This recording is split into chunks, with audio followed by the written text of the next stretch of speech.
اللهم صل وسلم وبارك على سيدنا محمد وعلى اهله واصحابه اجمعين.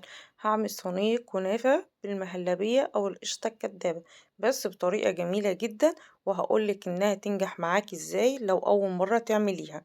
مش بدهن الصينيه خالص من تحت اي ماده دهنيه، وبفرد الكنافه في الصينيه زي ما حضراتكم شايفين بكل سهوله.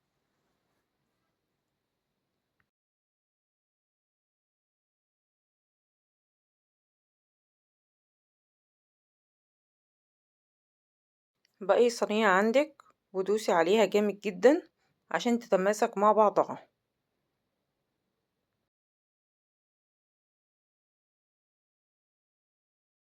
معايا نص رتل من اللبن، هنزل عليه بثلاث معالق من النشا.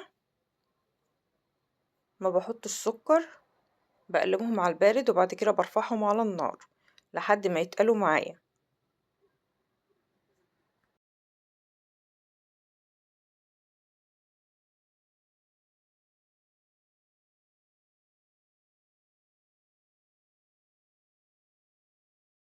في المرحلة دي نزلت بعلبة قشطة وبستمر في التقليب، وبكده تكون الكريمة جاهزة معايا.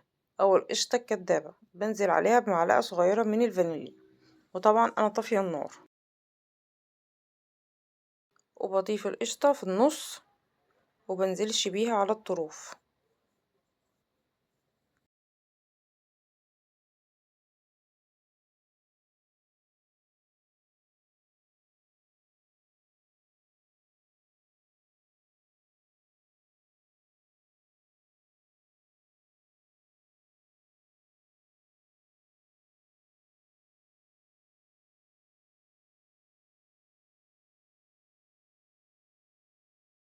في المرحلة دي هنزل بالنص التاني من الكنافة.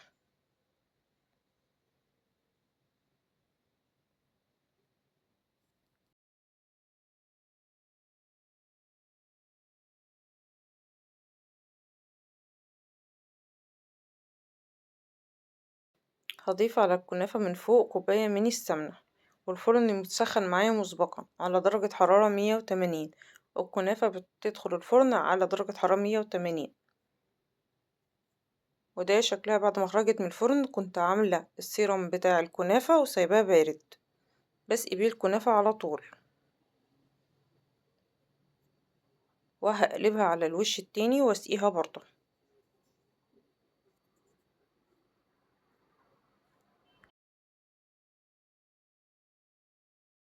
وده شكل الكنافة معايا بعد ما اتشربت من العسل وبردت. شايفين الجمال؟ ما شاء الله. ايه رأيكم؟ اللهم بارك. يلا جربوا الكنافة بالطريقة دي، مش هتاخد معاكم وقت ولا مجهود، وهتعجبكم جدا.